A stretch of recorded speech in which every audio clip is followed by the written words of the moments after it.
So thank you all for joining us tonight for another monthly meeting. We're super excited to have you all here. We have a lot in store for this evening with a guest speaker, so we're super excited to just kind of dive right in.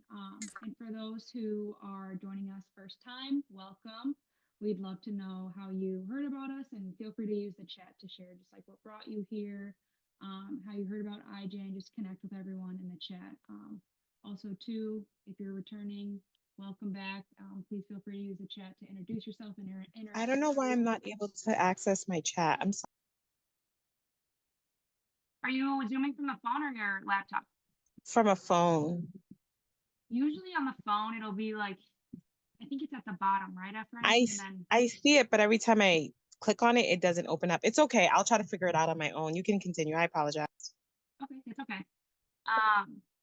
And also, too, for those that are here in the space for the first time and also returning, just like a reminder that we do record these calls.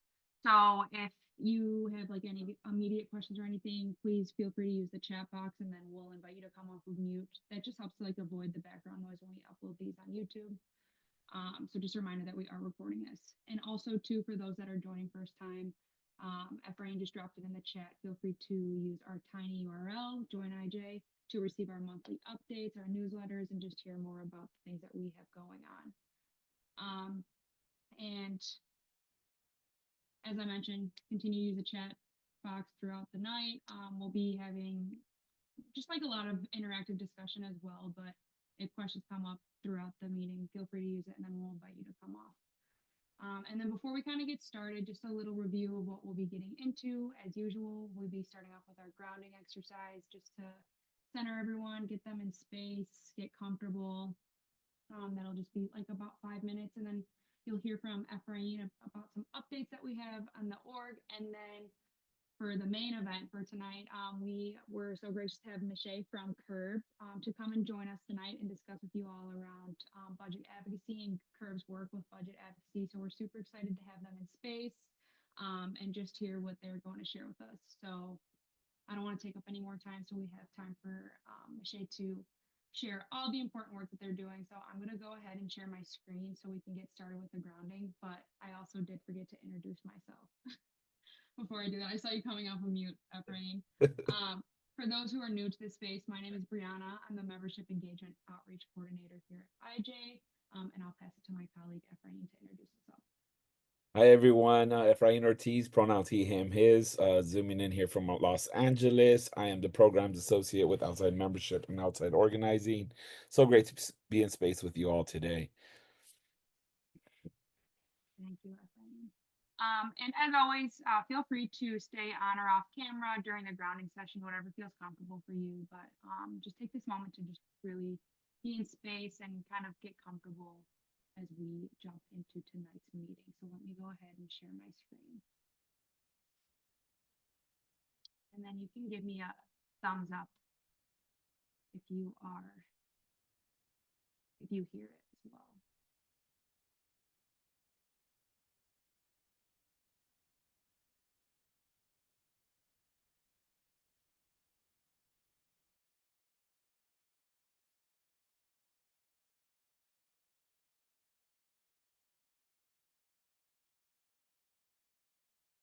Oh, you have to, the volume is not, we can't hear the volume.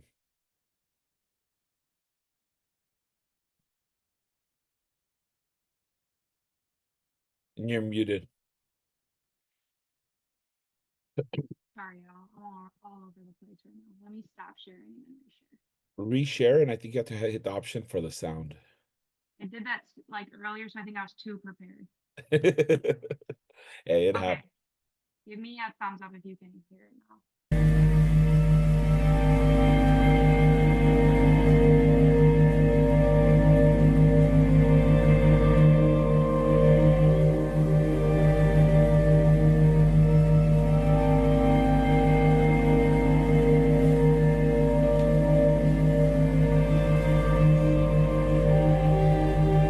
Thank you for joining me for today's practice. Let's take a comfortable seat, perhaps with a cushion or block to elevate your hips. Allow yourself these first few moments to settle in making any necessary adjustments. Once you're ready, gently close down your eyes.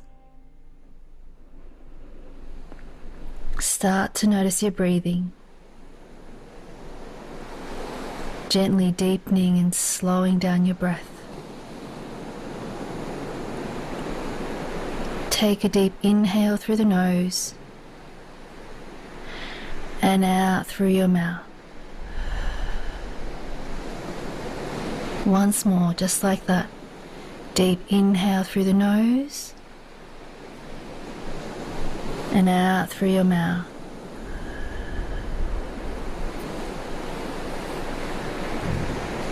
Allow your face to soften, releasing the jaw, the shoulders, and allow the crown of the head to lift up towards the sky as you ground down through your seat. Sensing the length along the entire spinal column. Begin to notice the breathing coming in and out of the nose. Perhaps sensing the coolness of the breath as you inhale and the slight warmth of the breath as you exhale.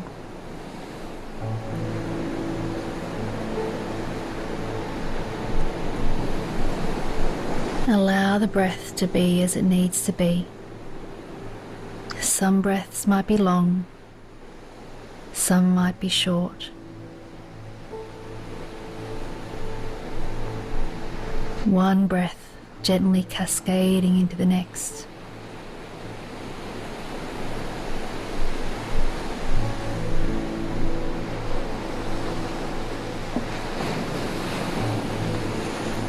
Imagine your mind to be as spacious as a vast, open, clear sky.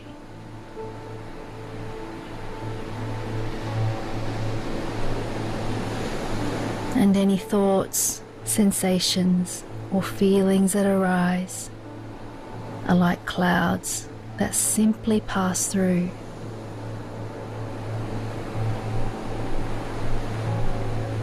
Observe and recognize them, but no need to engage or respond.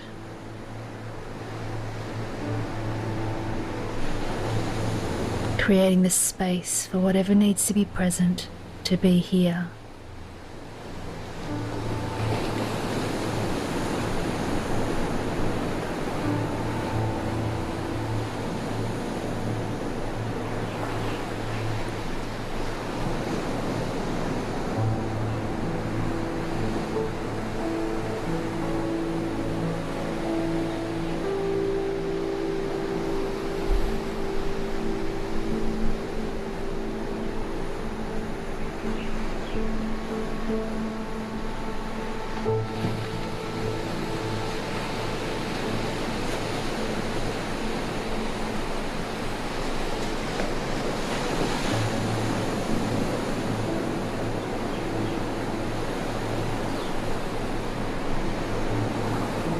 Notice the space that you have created and continue to lightly follow your breathing. Place your left hand over the center of your chest and then your right hand on top of the left. You may feel the grounding sensation of the hands on your chest and allow the breath to softly deepen into that space. With each exhale, softening and letting go.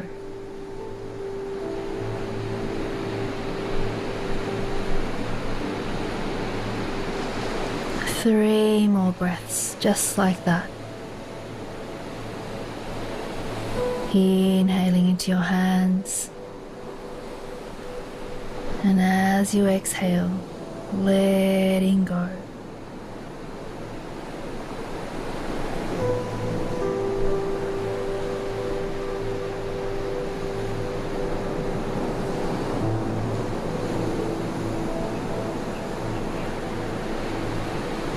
Allow your hands to release down by your side onto your thighs.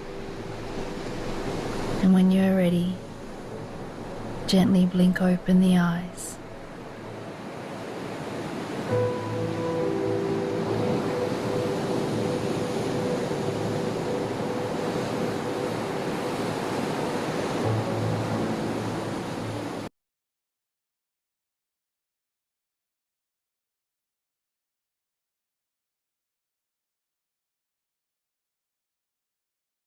I'll give folks a moment to just come back into space. Feel free to come off camera if that feels comfortable to you, or whatever feels most comfortable to you, feel free. And I'm going to pass it to you, Ephraim, to share some organizational updates before we get started. Yeah, awesome. Thank you very much. Hey, everyone again. Just a couple quick updates. Obviously, our bills are moving through the legislative process right now. So no major updates there or calls to action in regards to them. But please, and we could drop the tiny URL. Stay connected with us. If you're not already receiving our newsletters or our emails, we will have calls to action in the near future for some of our bills, and other stuff that we're working on, obviously with our coalition partners. One of the things I did want to highlight at the end of this month, can't believe we're in May already. May 31st, we'll be having our second annual Mother's Day brunch. It's going to be in the San Fernando Valley at the Tarzana Community and Cultural Center. It's a beautiful space. Actually, when I graduated from the Institute of Impacted Leaders, for those that are familiar with that program, I was able to we had our graduation there. Such a beautiful space. Again, we just really want to uplift mothers impacted by incarceration, women in general, just impacted by incarceration. It's going to be a community event. Definitely feel free to join us. We'll have some fun activities and things of that nature, and just a great space for us to be in community together. So hopefully you can join us. I believe Brianna dropped it in the chat, or will drop it in the chat if she hasn't done so. There it is. There's a RSVP link if you want to join us, or if you can join us. We hope you do.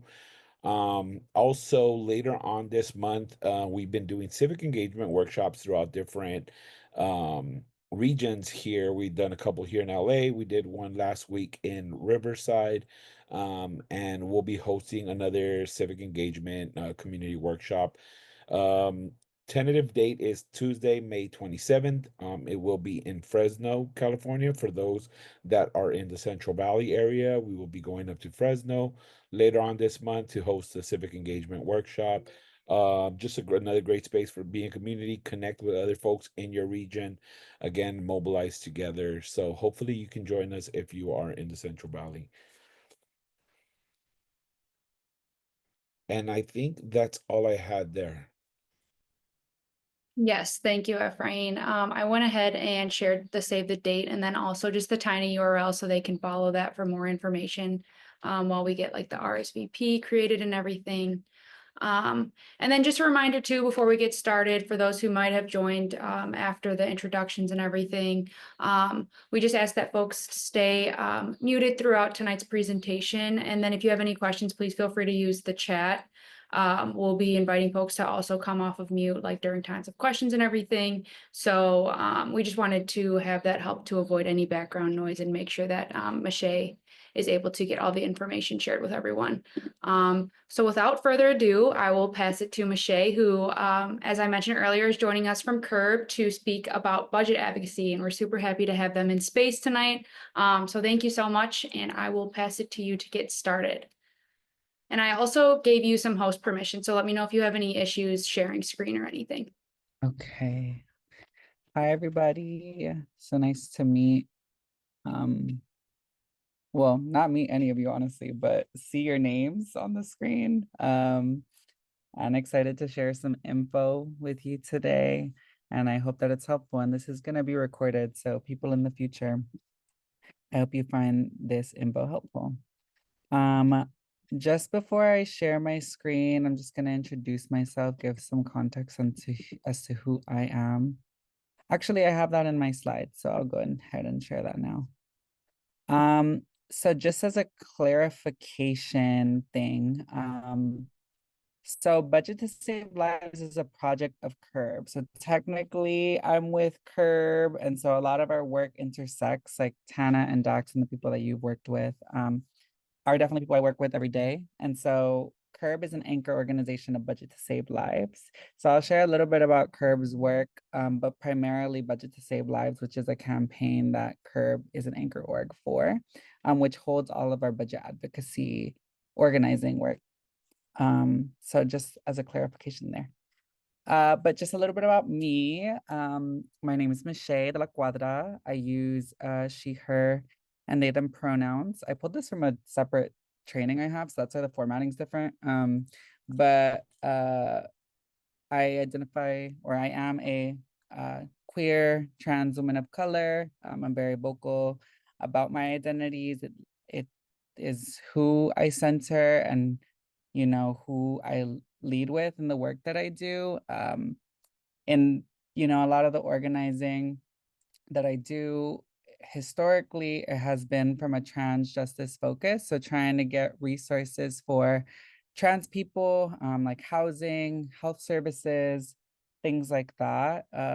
And primarily through my role here, I've been able to incorporate that in an anti-carceral perspective. So bringing that lens to why we want to close prisons, emphasizing is even further, like why they're not safe for people, and especially people within my community. And so I consider myself an organizer, an artist, and a policy/budget expert. So I'm excited to be sharing some of that with you all there. I bring all of those different skills to the work that I do, try to make things informational, but also fun to look at and interesting and engaging. I went through a Policy Institute program called the Solis Policy Institute with the Women's Foundation of California. I really welcome people to check out that program. It honestly gave me so much experience. I know Initiate Justice has a lot of policy experience already, and I know a bunch of training opportunities to learn too. But that's a huge reason I learned so much about the state policy and budget process, and it gave me the chance to go to Sacramento for the first time. So I owe a lot of my experience to that program. And starting this year, I'm going to be starting law school. So I'm going to be a JD candidate starting in August. So I'm really excited about becoming not only a advocacy and organizing resource for the movement, but also like a legal resource. There's only so much that past policies can get you. And so I want to be able to support people in getting accountability for their rights and the things that they need. So really excited about that. So like I said, Budget to Save Lives is a campaign of organizations.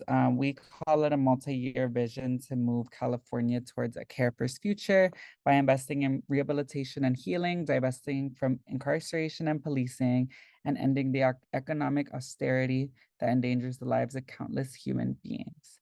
So basically what we see as, in a nutshell, what that means is we're trying to move money away from places that are harmful in a lot of the ways that you all are doing, or are making these systems easier places for our people to live, but specifically in trying to get money away from harmful places such as the incarceration system, and trying to really get the state to invest in things that the community needs.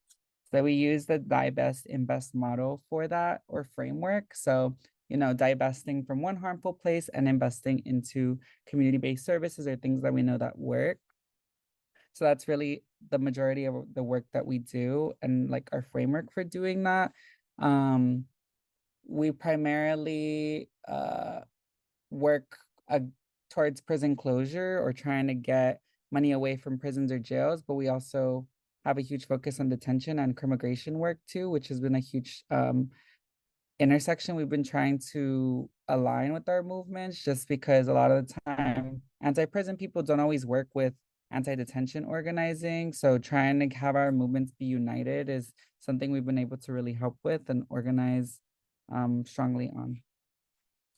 So these are some of the members that make up our collective. So CURB is one of them. They're one of the main orgs. So the way that it's structured technically is I'm the campaign coordinator for B2SL, but CURB holds my staffing as an anchor org, but all these other orgs have equal voting power in the collective. So it's not just CURB, it's like all of these orgs, and all of these orgs are running budget campaigns in some form or capacity.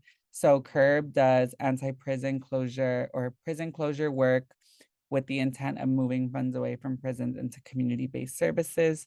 Reimagine LA also does that work, but in LA County. People's Budget Orange County does similar work in Orange County.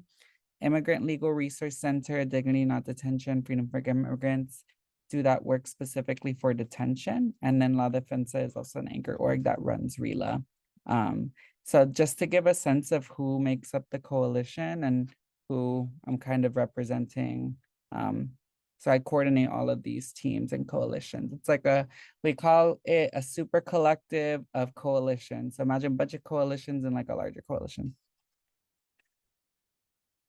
Now I'm gonna move into just some of the things we offer as Budget to Save Lives. One of the things that has made us very useful when it comes to budget advocacy is our budget analysis documents. And I'll share a little bit about this in the mini budget training I'm gonna do.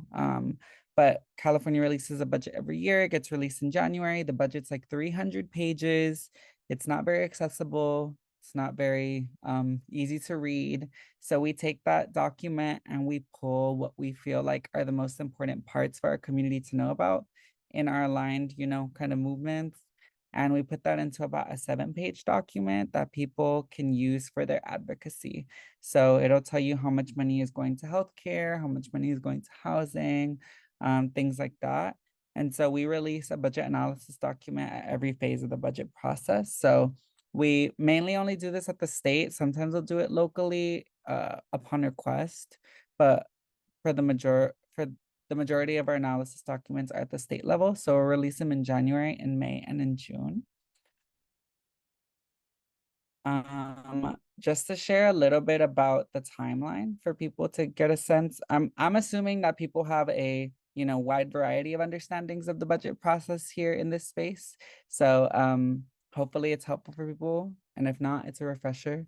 But I wanted to just share a little bit about how state and local timelines interact with one another, because I know that a lot of our groups do work in both at the state level, but also in different localities too. So the state budget timeline moves from January to June. And there's like different points that are really important. Like March and April is when a lot of hearings happen. May is when a second version of the budget gets released. And then the end of May and June are when the final budget is written and then presented to the governor. And then the governor has to sign it before June 30th, as required by law. And so because of that timeline at the state level, it influences a lot of the timelines in local advocacy as well. So many local timelines will start in April. So because they will get a sense of what they're going to get from the state in terms of how much money they're working with, if things are getting renewed, things like that. So many times local timelines will go from April to July, and in county, sometimes even April to October. So just wanted to give a sense of those timelines to give people a really quick intro into these processes and how they work. If you wanted to look up the budget, you can find it at ebudget.ca.gov. I'm gonna just do like a quick walkthrough for people since I think we have a little bit more time. But you can find the budgets that were released in California going back about 10 years on this website. So if you wanted to see how much was, allocated for housing in 2017, you could look that up, see here, and then see how much changed between now and then. And that could be based on an increase in federal dollars that was received or a cut in state spending that was allocated. There's a bunch of different reasons. So there's the summary, which is, you know, the overall big document that holds all the different sections. It's about 245 pages.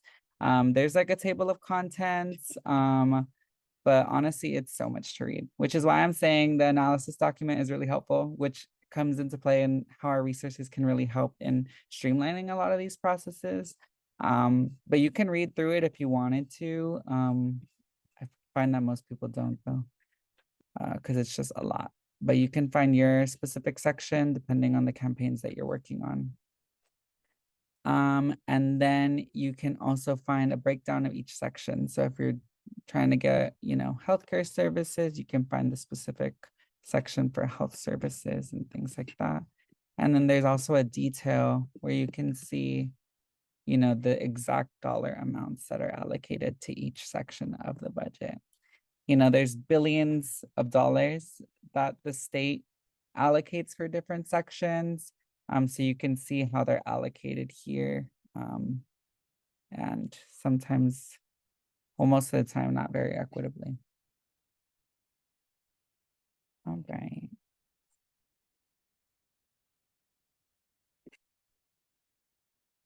So in addition to helping people get a sense of the budget process, we do a lot of training and capacity building too. So in a similar way that y'all do your civic engagement sessions, I imagine, we do a lot of public education and a lot of public sessions for our community to learn about the budget process. A lot of them are virtual, but sometimes we do them in person, depending on, you know, if it's a specific group that's asking for it. But most of the time they're virtual. And we will do, along with our analysis, we'll do a budget advocacy breakdown session, which is essentially an explanation of the analysis. If you know the 7 pages is still too much for you to read, you know, we're all busy. You can get a sense of what's in that document through these sessions. We're going to be doing another one on the 27th, specifically about the May revise. So if you were interested in joining that, I can definitely send that info to you. And yeah, I can make sure to send all these follow-up resources. But we do these budget advocacy breakdown sessions that are available to the wider public. So if y'all were interested in attending those in the near future, we can make sure that you all get added to invites and stuff like that. And we will do sometimes mini budget 101s in these sessions, but most of the time it's just going over the budgets and what's in them for people to get a quick understanding of what those the budget's looking like that year. We also do technical assistance, which is similar to training, but I've been able to work with a couple campaigns, specifically providing like one-on-one coaching, I guess, in the realm of budget advocacy. So if you have a campaign that has a budget aspect and you're like, damn, I don't know who we should be talking to, I don't know where we are in the process, you can reach out to us and we can help you, you know, do some of the ideating and use the connections that we have to get you on the right track. So we've been able to work with a couple different orgs, but one that I like to highlight that who is a part of our coalition is Dignity Not Detention. They were setting, you know, their priorities for the year, and they were really interested in learning about budget advocacy. We did a training and they ended up getting a request and I got funded that following year. So, you know, there's a lot of support here within our coalition. It's not just me, you're getting access to, you know, 7 different experts, all from the community, which is really, really amazing. And it like really shows how well we work together when we're in collaboration. So if Initiate Justice IJ is doing like any sort of policy or budget campaign in the near future and is like, you know, it would be good to get a refresher on the budget process, we can schedule that one-on-one, and all of this stuff is free, you know? So, yeah. And we also do convenings. Efrain's in the front of this photo. We do statewide convenings. We're going to be doing another one this year in October, we're aiming for. but we bring people together specifically about budget advocacy. So last year we did one in November, and we had about 60-ish people come out between both days. And it was all people that were doing budget advocacy work from different sectors. So people that were doing housing, mainly criminal justice, immigration detention, anti-immigrant detention work, some labor, and many different orgs that joined those meetings. And those are also open to the public too. So if y'all were interested in joining those are gonna be, we only do them once a year, but they're really cute. And I see you have your hand up, Efrain, so I'll pass it to you. Yeah, just wanted to add, and sorry, I know you're doing the here, but just Okay. really wanted to add for folks that are here joining us today, like the importance of the work that Budget to Save Lives is doing. Like I know you talked about some of it, and like Rudy talking about like the intersection of bringing different sectors together. As you see, I was there at the convening, and it was a very powerful way to see, like, I think oftentimes we're doing the work, and obviously Initiate Justice works on criminal justice, or in that space, and really we get stuck in our silos. But when you connect with other folks, you obviously see how all our work obviously intersects, and how important it is to come together. I mean, even now more so than ever with everything going on in our country, um now it's so important for us to come together, to build together, and really support one another in all of this work. And honestly, I won't lie, I didn't know nothing about budget advocacy, but like the tools that y'all have, you know, shared with us in regards to like with the Budget to Save Lives tools and all that stuff, like it's been so helpful. Not only for myself, but I know so for some of our community members that really want to understand it. And obviously it's like policy, right? And all that. It's like it's a lot, and it's things that we don't know. But I think us diving in, taking that chance, and then after the, joining your trainings and all that can be very useful for a lot of our community members. So just really wanted to add that. Yay, thank you. Yeah, I really appreciate hearing that. Because sometimes, I don't always know who's watching or anything like that, or who's listening. Because I feel like a lot of time I do these trainings and it's like similar to this, mainly just names.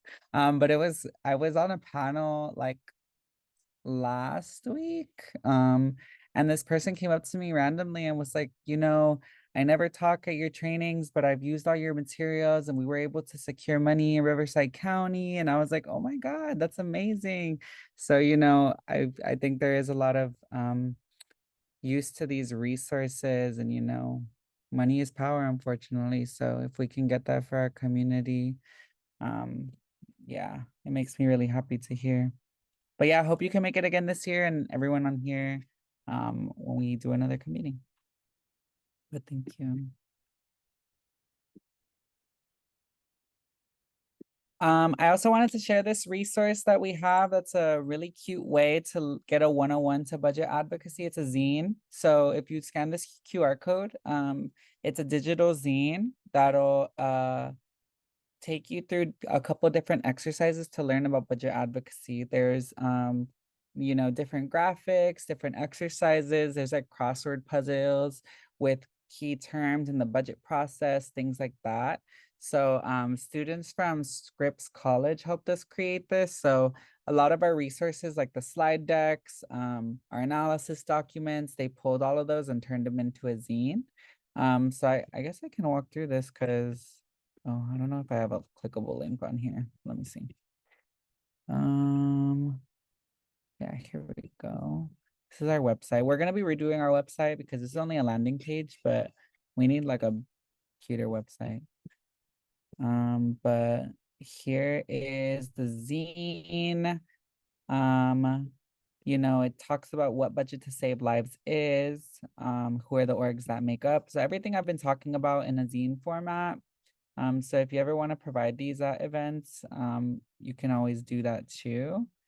Why we do budget advocacy, things like that. Some examples of successful budget campaigns that are in our community, that are helpful resources. There's just why abolition is tied to budget advocacy. The timelines I shared. All of that is in here. How to build a budget pitch. So please use this scene. I find it really a really cute way to learn more. Can you just send that in a PDF? Yeah, I can send it to Okay. y'all after.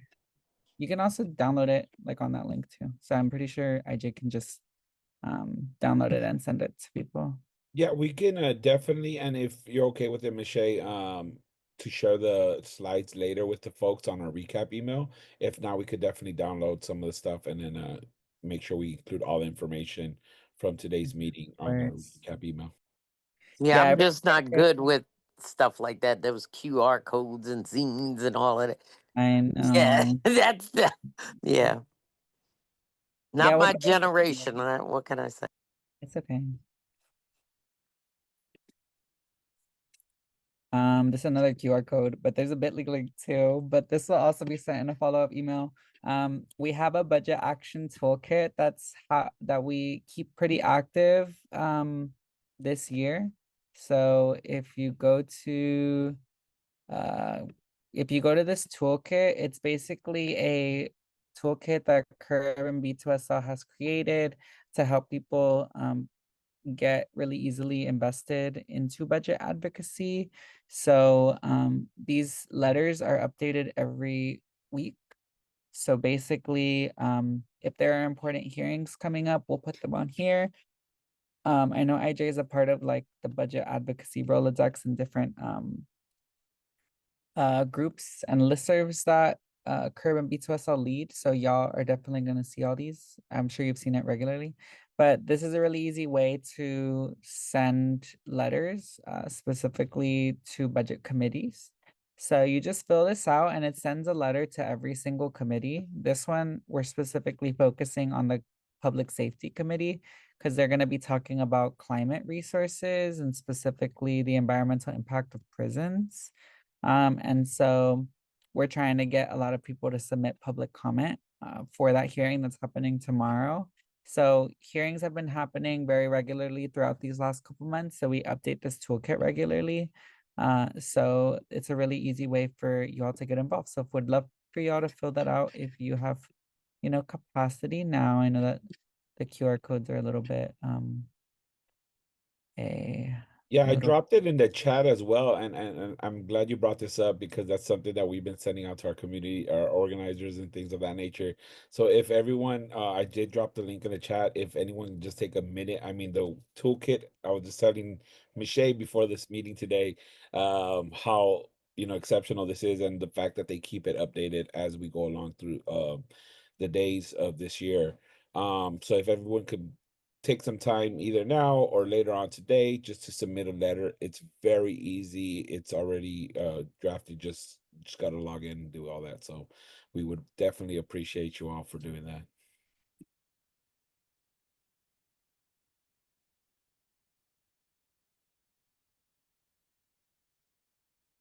Cool. So give people a little bit of time to fill that out, like a minute.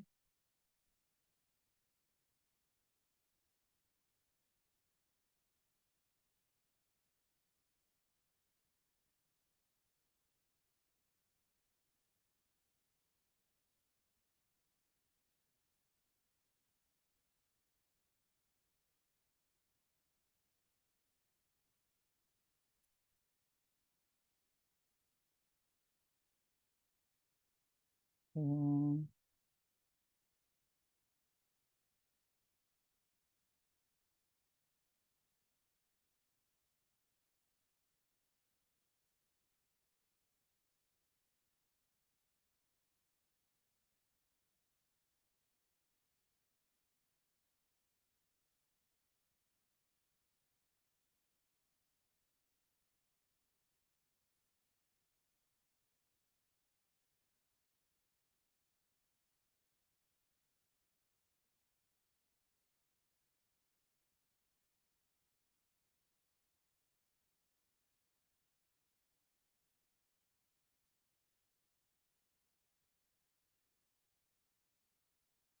All right.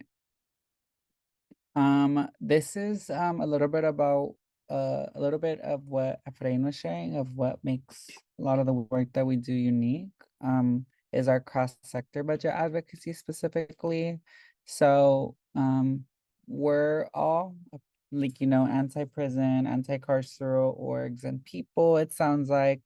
But many times the resources that we're asking for, like housing, we want climate funding, immigration funding, education funding, all the things that our people need. There's also different people working in those specific areas, So it's really important that we're able to work together.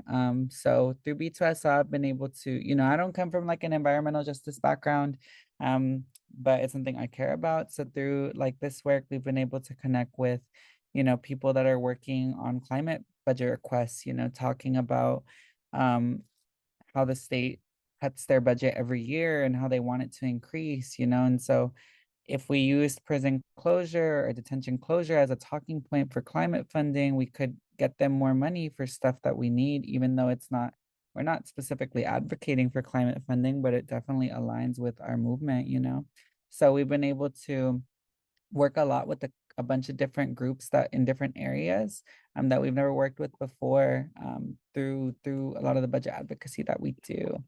And so one of the things that we did was we created this thing called the BAR, which is the Budget Advocacy Rolodex, which is a cross-sector group of advocates and organizers. So it unites people from, in that group now, I think active, we have housing people, transportation people, workforce development people, different groups. There's a couple active requests in there, but it's just a really good way to learn about what's happening in different movements and seeing how we can support one another. And so, damn, I have so much QR codes. You know what? I'm gonna have to find a different way to plug stuff. But we call it the BAR. Our branding's like meet us at the bar, really cute.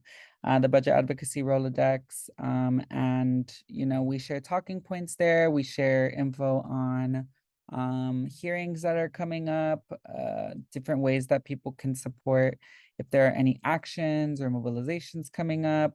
And then you got access to a contact list of people from different movements. So if you were like wanted to message in there and be like, hey, I'm wondering if there are any housing advocates here. We have a meeting with someone who's really interested in that. Is anyone here that does that?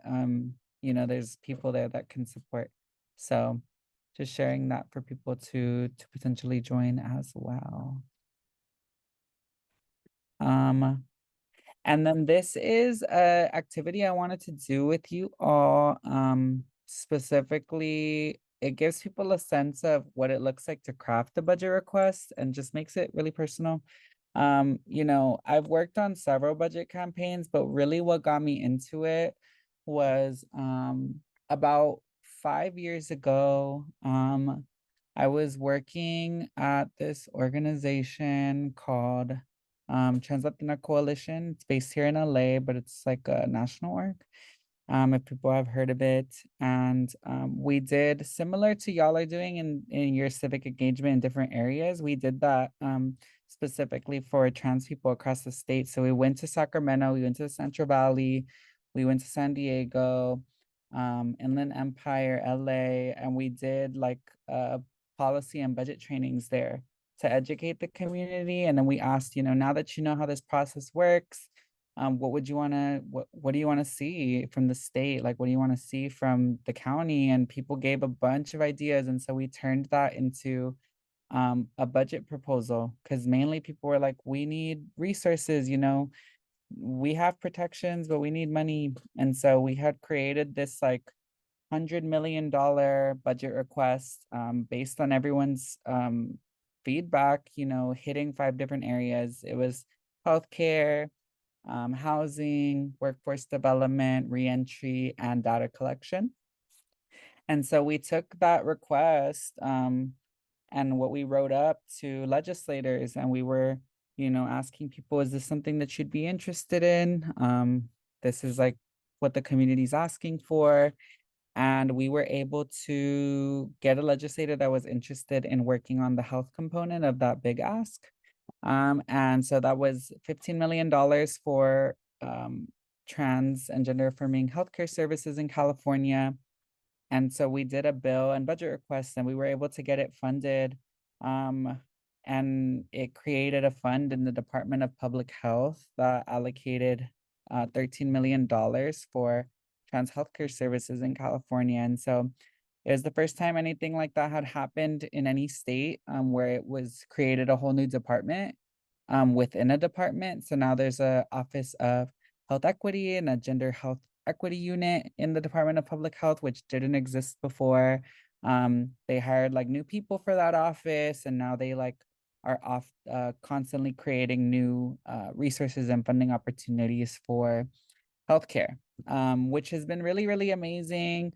But it all started with just an idea that people were saying, you know, in on the ground, like in meetings like this, you know.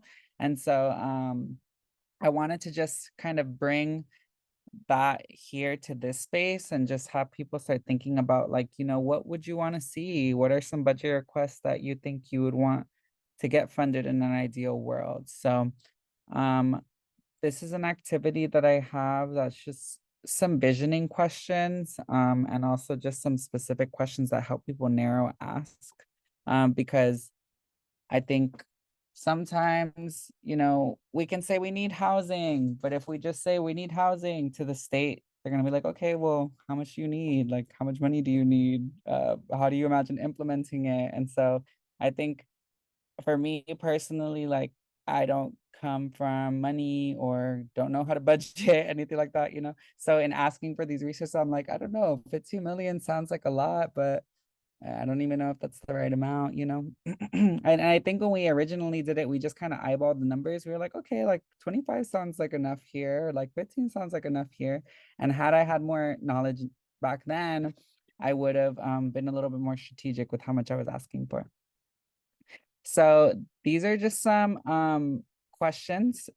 And I would love for people to, if you have a piece of paper, or if you want to do it on your computer, would love for people to just like answer some of these questions for themselves, of like a program that they would want to see funded, a budget request that they would want to see, you know, created, that potentially IJ could use, or, you know, you could use for yourself in the future. If that's something that's interesting. I know it might seem like a big thing to do a budget request, and it is, but at the same time, it can be very accessible too. So would love to just see if people could answer some of these questions. I'll walk through them, and then maybe we could have people share what they came up with. In an ideal world, what are some budget requests they would want funded? So the first question is, what do you want funding for? Is it for services, for a specific program, for housing, for cash assistance? You know, this is the easier big category. You know, we really need reentry services, things like that. Who is the funding for? Is there a specific demographic that you know doesn't have a lot of resources, like elders, like youth, you know, disabled people, things like that? Is there a specific demographic, an age range, a gender, etc.? Why is this funding necessary for this group? You know, it could be we face a ton of discrimination, we're incarcerated at higher rates, have regularly been neglected by the state, etc. How do you want the funding to be distributed? And these are kind of the technical questions that sometimes we can't even imagine, but I think in not knowing how the system works, I think it allows us to get more creative. So in an ideal world, how would you want the money to get to the community?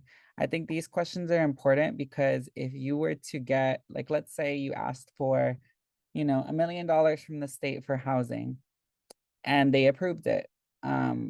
If that was all the info that they were given, the state has a lot of discretion to interpret that how they want, you know?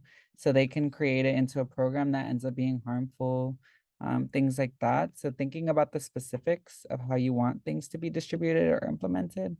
So it could be through a program, maybe it's an application process that people apply for, like an RSVP or a grant. Do you want it to be direct cash aid, things like that? where do you want the funding to be held? Is there a specific department that, you know, you can trust or you think would be good to work with? Or maybe you don't want it to be held in a department. Maybe you wanted it to be directly allocated to IJ and then distributed to people that way, you know? Those things, like, nothing is impossible. Although they will tell you that it is. And then when do you want the funding to be distributed? Think long term. This could be, you know, do you imagine it being a one-time allocation, like a one-time fund? Do you want it to be over 5 years? Do you want it to be over 10 years? Things like that. So I'll leave this up for a second for people to just think about. I just had a quick question. Yeah. When forming the who, is it, I guess, does it matter if it's broad or is it better to be more specific? I guess it would depend on your ask and your community. I think it can definitely be more specific if you just want, you know, housing resources generally, like, you know, it's an issue, which it is, you know. You can definitely make it more general, but if there's a specific group you think needs it more, then you can definitely highlight that. But I don't think it has to be super, super specific. Like, it could be just a more general demographic, like houseless people generally, or, you know, formerly incarcerated people generally. Doesn't have to be super specific unless you want it to be. Thank you. That's helpful. Mm-hmm.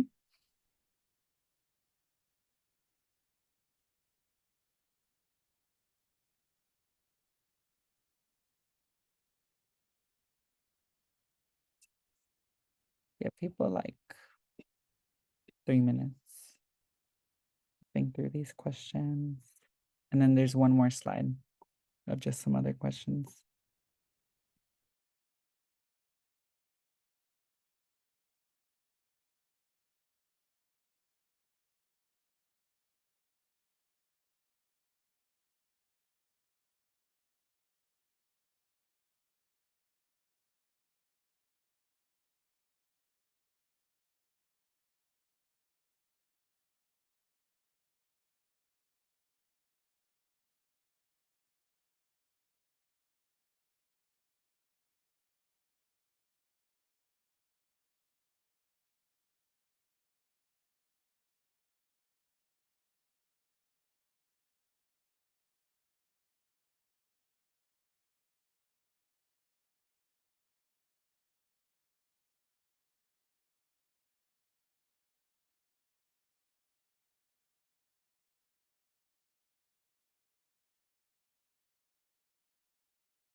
Okay. Are people feeling good to move to the next slide?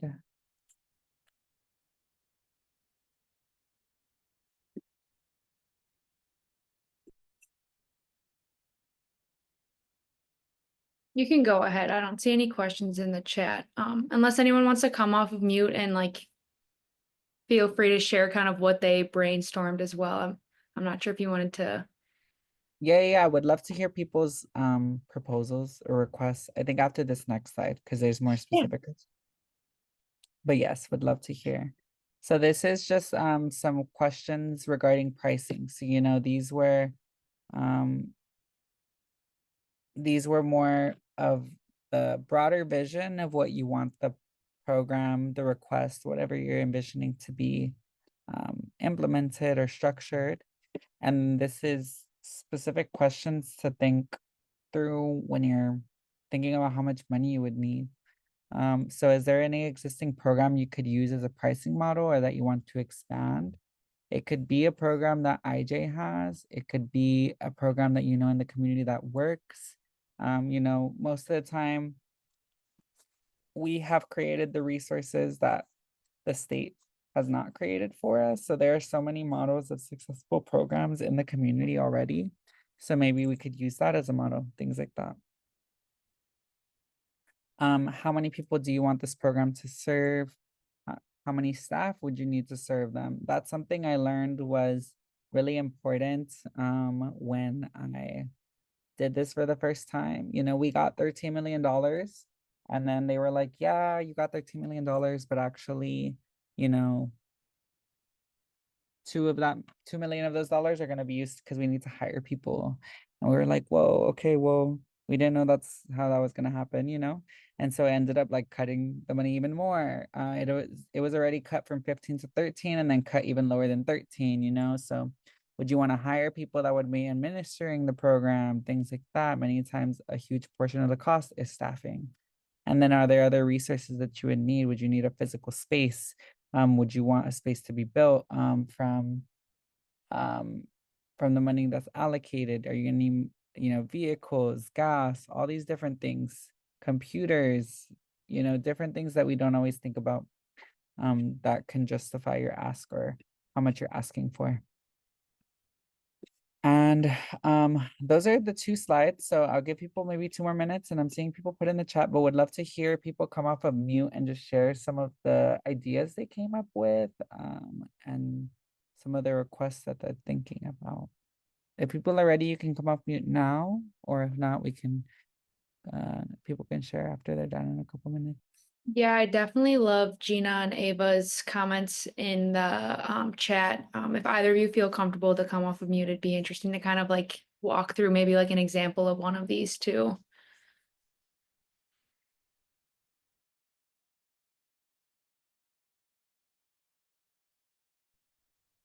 I mean, we could kind of run with mine, but it feels very par-baked to try and come up with something so comprehensive in the course of just a couple minutes.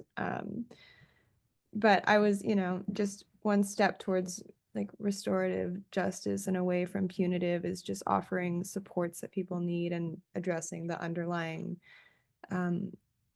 potential causes or influences of incarceration. So I was thinking about more integrated mental health support as just the opening idea.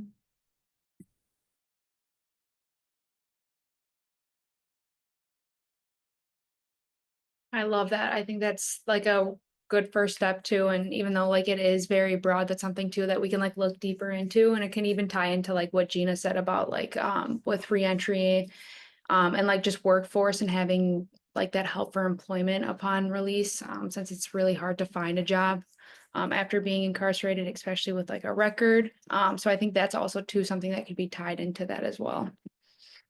Yeah, I definitely agree. And I think that this, I mean, it was super interesting and valuable to see the budget questions written out. Thank you so much for sharing. But it also reminded me of like the challenges that fall outside of the actual funding. You know, because it's one thing to have the money to get in, but with something like incarceration, there's so much red tape also at an institutional level. So when I was doing this thought process, I was like, how far does the fanciful ideal world go in terms of, oh, and the carceral system is also okay with letting people in with lived experience, or okay, XYZ, all the different parts. But yeah, really interesting thought process. Thank you so much for sharing. This is truly a good resource. There was a lot going through my mind, so I couldn't be real specific, but I do agree, particularly with the reentry and with a specific demographic of sex offenders. That is a very controversial, demographic with finding jobs and housing and talking about intersection. That intersects everything as well. And yeah, there's money that should be allocated for that. And the fact that, folks are coming out, they've done their time, but then they're being sued civilly by their victims. And I mean, it's so cyclical. They can't find housing, so they're on the street. Parole has all the housing for you. No, they don't. I've been working with a few that have come out in the past 6 months, and it really is a journey. So I get it. I think reentry is something we don't put enough money in, period. And that's why you have, homeless encampments up and down various boulevards in California. So, anyway, my 2 cents. Yeah, I agree with you. I think reentry is definitely important. And many times when it's like state sponsored reentry, it's like run by a carceral system. So then it does become very cyclical. It's actually not very helpful. Yeah, absolutely. And just to add to the conversation, I think it's so important to realize, like, even our homelessness crisis, right? Like, there's several things, whether it be reentry, right? As you mentioned, it be individuals that are coming home after incarceration, but then also people just struggling with mental health issues, right? And things of that nature. I mean, there's so much different demographics that are faced with houselessness, and looking at that, right? And I think thinking of like the services that we provide, right? We have so many community-based organizations out here. I know in LA there's so many. Certain parts, obviously, they're not as much and need more. But definitely, I think that's why it's so important to understand like this budget and where this money is coming from, where it should be allocated, right? And investing more in those community-based organizations that are actually doing the work, coming from a place of empathy, coming from a place of understanding, not a government agency where it's more punitive. Because I know when I paroled, it was, you know, the community-based organizations that helped me successfully re-enter back into society, right? Reintegrate, different organizations that I, like initiate justice and things of that nature, because I would ask my parole officer and he had no clue of to where to even send me. And it was, it's sad, because again, CDCR has all this money that we're trying to pull away from them, like pull the money away from them, they're investing it in parole officers and adding more, all of that stuff. And it's like, at the end of the day, how are they really serving our community? And even if we talk about mental health, the services that are provided inside of the institutions, right? Um, where's the proof that that's working, right? Where we see the community-based organizations, we see the proof out here that some of these, like, say, mental health services, right? They're working. But so there's just a lot to unpack there and really think about, like when we talk about reallocating some of those funds or pulling those funds towards things that work.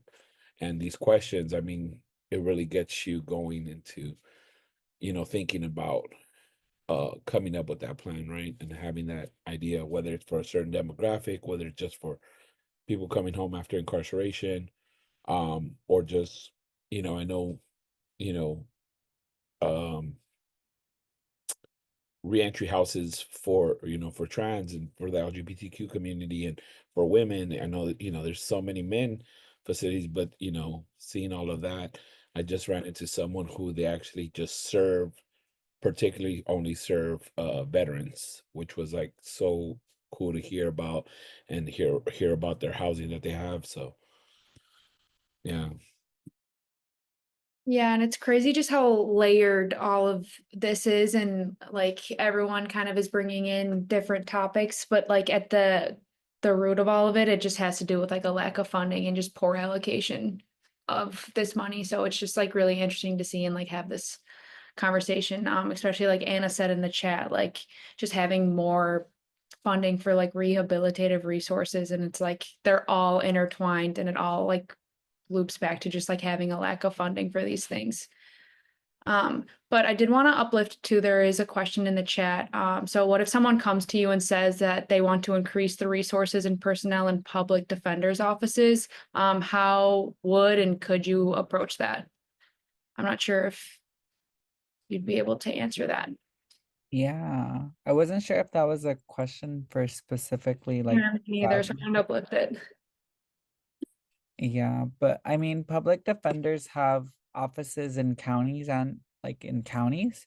And so it could either be a local ask with like the Board of Supervisors, or I mean, if you were trying to expand it for every public defender's office across the state too, you can also do like a state request saying that, we want this amount of money to expand staffing or capacity for public defenders offices, because it's true, like, you know, people call the offices all the time and won't always like be able to get someone as easily as they should. So um yeah, I would say, I mean, I would most likely say it would be like a local campaign or like a local ask in the county or the city.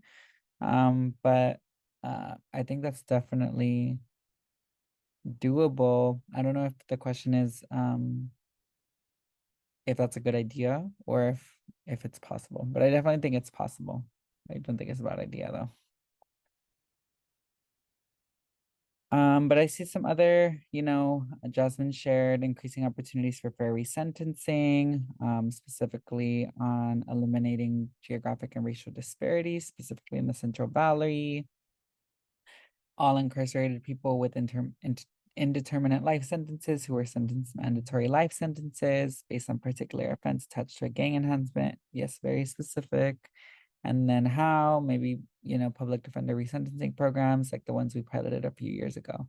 Yeah, it sounds amazing. Like there's a model for it, an example for it.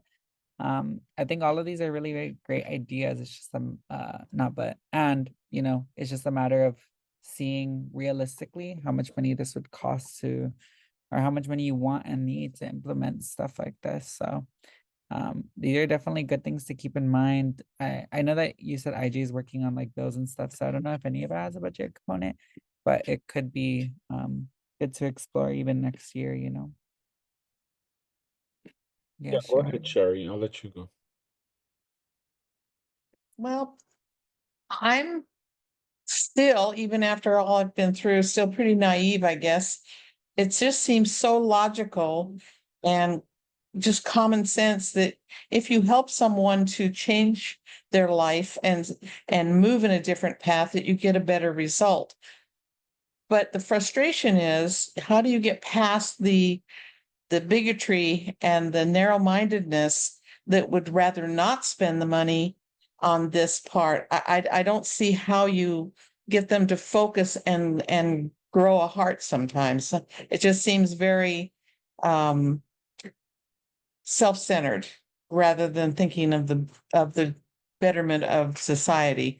And I don't know how you fix that. I've not been in it as long as you guys, so maybe there is an answer, but it just seems to me that it's just common sense. If you push someone onto a different path, you don't have this problem. And to do that, you need money and resources.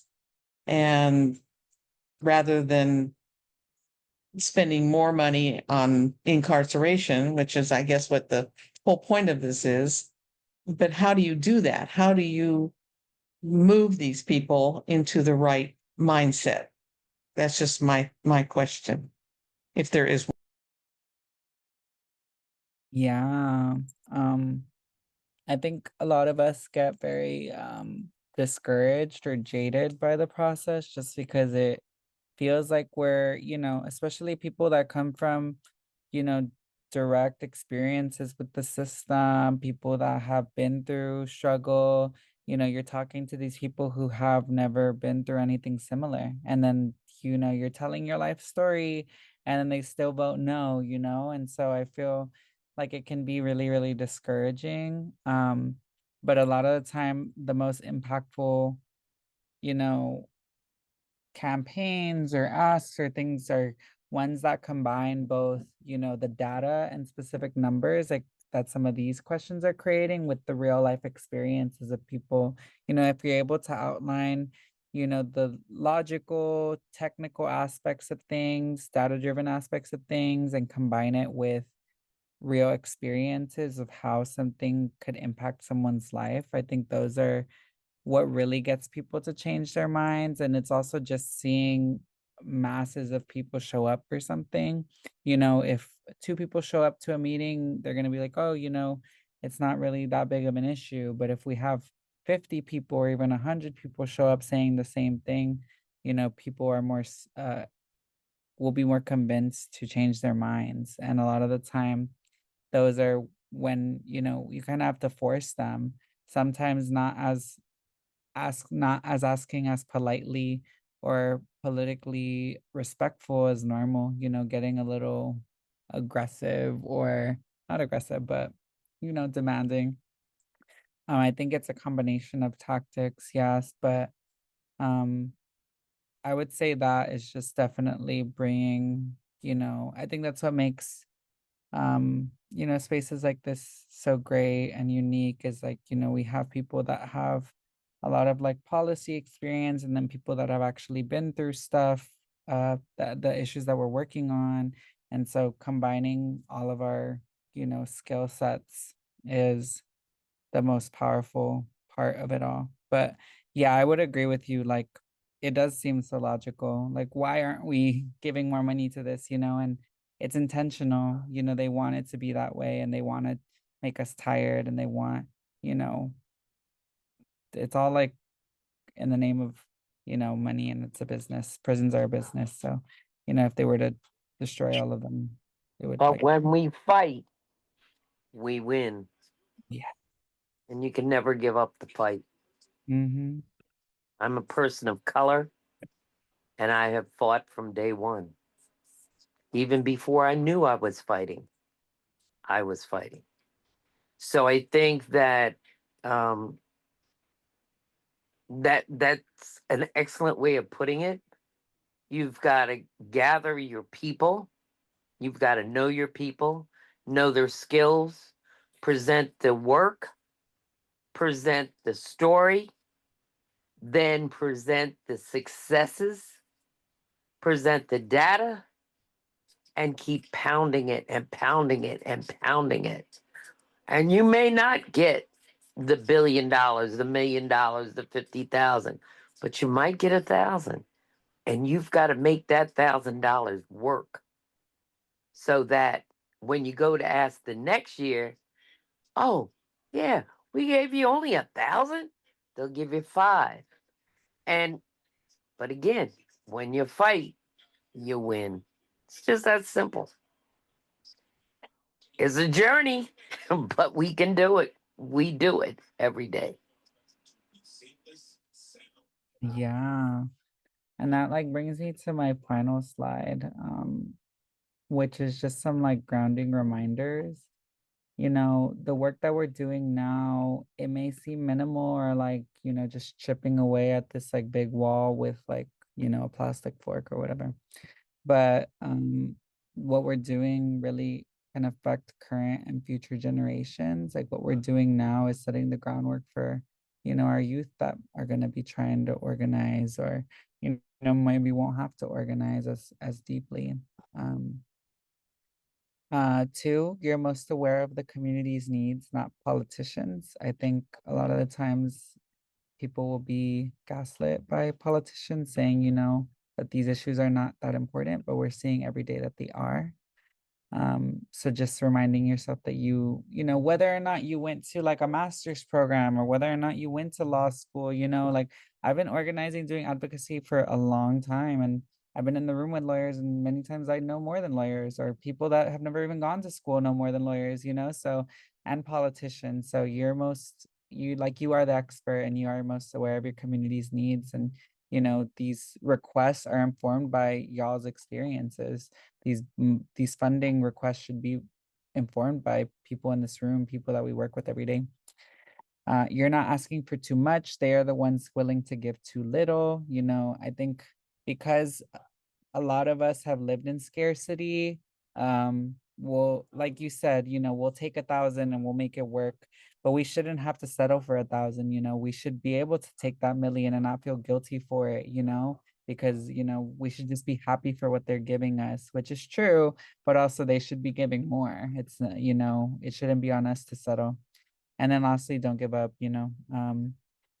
it's a long fight. People have been doing this work for years. And I'm honored to be in space with all of you and just be contributing to the legacies that we're creating. And yeah, thank you for inviting me here. Here's my email. If you ever want a training, if you ever need any resources, have any questions, you can always hit me up, message me. I'll respond. Might lag a little bit because I suck at responding to emails, but I'll always respond. And yeah, send out all these resources, the slides and everything, to you all, and then you can forward them on to your larger membership. I'll send them to Yeah, Sabrina. thank you so much, Michelle. You can send it to me. And just thank you for being in space with us tonight and just sharing this like vital information. I'm really happy that you were able to join us and just share this with our community. And I think like one more thing before we all head out for the evening too. I really like how you mentioned like we are the experts, like especially like we're the ones in our community. And like with May being like a big month for the budget, what's maybe like one tool or one tip that you would give our members to just like maybe like get themselves engaged in, or maybe like even if it's just like something small like signing letters, like what's maybe some tools that they could walk away with and engage in? Yeah, just I would say that toolkit that I shared earlier.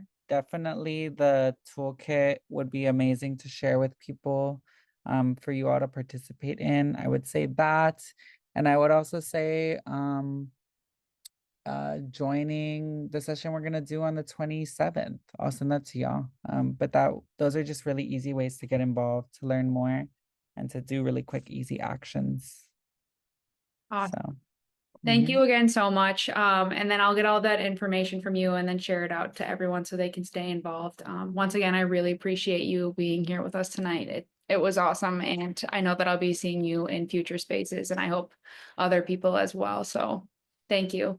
Yeah, I just wanted Yay. to really acknowledge the love in the chat. Let's give everybody this the emoji round of applause. Thank Send her you. some love, Michelle, for joining us today. When I first met you, I was all like, "Oh, you're a powerhouse! Like you're a beast!" Like I love it, and I love that thing. Like you said, like we can't just settle, you know.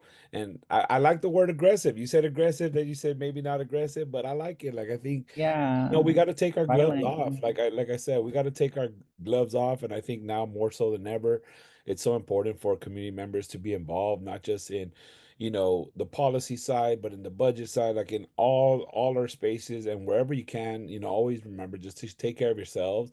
But yeah, if you can jump into a Zoom meeting, I know the Zoom trainings that Budget to Save Lives has, they're via Zoom, so they're accessible for our community members, and they're so helpful. So hopefully you all can join in on some of those. And again, just Michelle, thank you very much, and hope to be in space with you soon again. And all our folks over there, I have really had a great time with y'all. So, and learned so much. Continue. I always say we continue to learn. We're always students. Yeah. Thank you so much. I hope you have a good night. I appreciate you joining so late. Thank you. Thank you, you too. And before we leave, everyone, we'll be dropping just a link for our next month's meeting in the chat. And like I said, I'll be reaching out to all of you sometime tomorrow or Friday to share everything that was covered and make sure that you get all these resources. And thank you, Ephraim, for dropping in the chat our emails. If there's any questions or anything, please feel free to reach out to us. We're always here to help and just chat. So thank you so much again for joining us tonight, and we hope to see you again in another space of ours, and we will be in touch very soon. So thank you all, and have a good rest of your night.